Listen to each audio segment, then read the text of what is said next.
መጋቢት 12 እግዚአብሔር አህያይቱን እንደ ሰው እንድትናገር ያደረገበት ቀን ነው። በስመ አብ ወወልድ ወመንፈስ ቅዱስ አሃዱ አምላክ። ውድ ልዑል እግዚአብሔር ልጆች በልዑል እግዚአብሔር ስም እንደምን አደራችሁ? መጋቢት 12 እግዚአብሔር አህያይቱን እንደ ሰው እንድትናገር ያደረገበት ቀን ነው። ጉዳዩ እንዲህ ነው። ታሪኩን የምናገኘው በኦሪት ዘኍልቍ ምዕራፍ 22 ከቁጥር 1 እስከ ፍጻሜ 23 ከቁጥር 1 እስከ ፍጻሜ 24 ከቁጥር 1 እስከ ፍጻሜ በሶስቱም ምዕራፎች ላይ በስፋት ተዘርዝሮ እናገኘዋለን ማለት ነው። ውድ ምዕመናን ይህንን በማንበብ የእግዚአብሔርን ቸርነት ተመልከቱ። እኔ ባጭሩ እንዲህ አቀርበዋለሁ። ባላቅ የሚባለው ንጉሥ እስራኤላውያን ከግብፅ ከወጡ በኋላ በአካባቢው ሰፍረው ሲያያቸው እጅግ በጣም ፈርቶ ተጨንቆ ነው የሚለው።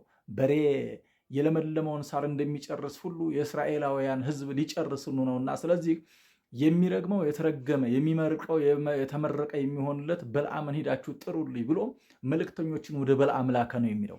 በለዓም ወደ እሱ የመጡትን መልእክተኞች ዛሬ ከኔ ጋር እደሩ፣ እግዚአብሔር የሚለኝን ነገር እሰማለሁ፣ ከዛ ከእናንተ ጋር እሄዳለሁ አላቸው ይላል። እግዚአብሔር ሌሊት ለበለዓም ተገለጠለትና ከነሱ ጋር እንዳትሄድ አለው ይላል። በለዓም ቀረ። ከዚህን በኋላ ሰውየው ሌላ የበዛ ወርቅና የበዙ ባለስልጣናትን ወደ በለዓም ላከ ይላል። የገንዘብ ነገር መቼም አስቸጋሪ ነው። በለዓም እንደገና አሁንም ደግሞ ዛሬ ከኔ ጋር እደሩና እግዚአብሔር የሚለኝን ነገር አደርጋለሁ አለ። እግዚአብሔር ሌሊት ተገለጠለት እንደገና ለሁለተኛ ጊዜ መሆኑ ነው። እግዚአብሔር አንድ ጊዜ ካለ በኋላ በዛ ነገር ላይ ጭቅጭቅ የምናበዛ ከሆነ እግዚአብሔር እንደገና የተለየ ተአምር እንድታዩ ሂዱ ሊል ይችላል። በዚህን ጊዜ ታዲያ አብረሃቸው ሂድ አለው። አብረሃቸው ሂድ ያለው ነገር ግን ወደ እርግማኑ ቦታ ሳይሆን መልአኩ ቅዱስ ሚካኤልን በመንገዱ አስቀምጦ ነበር ማለት ነው። በመንገድ በአህያ ተቀምጦ በሁለት አገልጋዮቹ ታጅቦ ይጓዝ በነበረበት ሰዓት የእግዚአብሔር መልአክ በወይንና በወይኑ አጠገብ በግንቧ በአንዲት በር በቀጭኗ መንገድ ላይ ቆሞ ጠበቀው ነው የሚለው። በዚህም ጊዜ የተመዘዘ ሰይፍ ይዞ ለአህያይቱ ተገለጠላት ይላል። አህያይቱ መልአኩን አይታ ወደ ኋላዋ አፈግፍጋ በለዓምን ከግንቡ ጋር አጋጠመችው ይላል፣ አጣበቀችው ይላል። አንድ ጊዜ፣ ሁለት ጊዜ፣ ሶስት ጊዜ ነው ይህን ያደረገችው ማለት ነው ባጭሩ ለመናገር። በዚህም ጊዜ በኋላ ስትተኛበት በለዓም እግሩን ስለተሰማው አህያይቱን 3 ጊዜ ደበደባት ነው የሚለው። በዚህም ጊዜ አህያይቱ የሰው አንደበት አውጥታ እንደ ሰው ለምን ትደበድበኛለህ አለችው።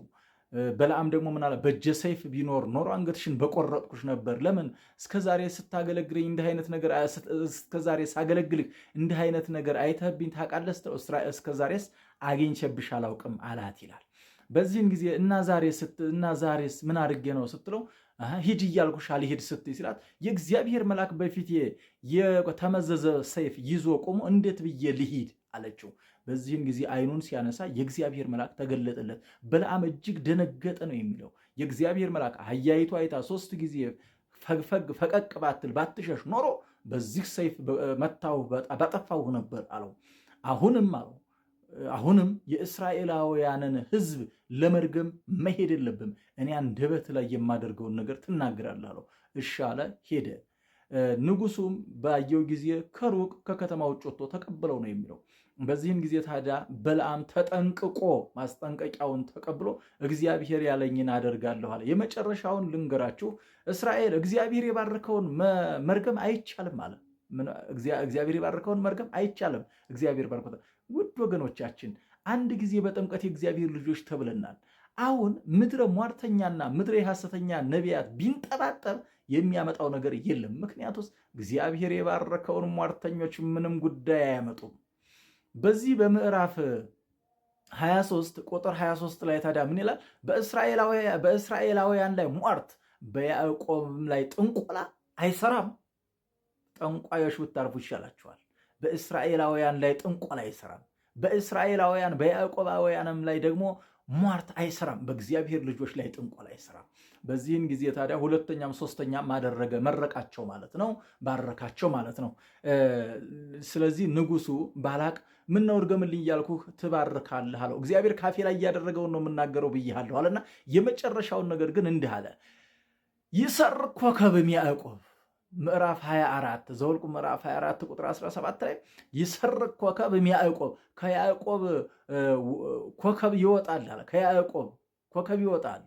ወየአትት ኃጢአተ እምሕዝብ፣ ከህዝቡም ደግሞ ኃጢአትን ያስወግዳል ብሎ የኢየሱስ ክርስቶስን መወለድ ትንቢት ተናገረ ማለት ነው።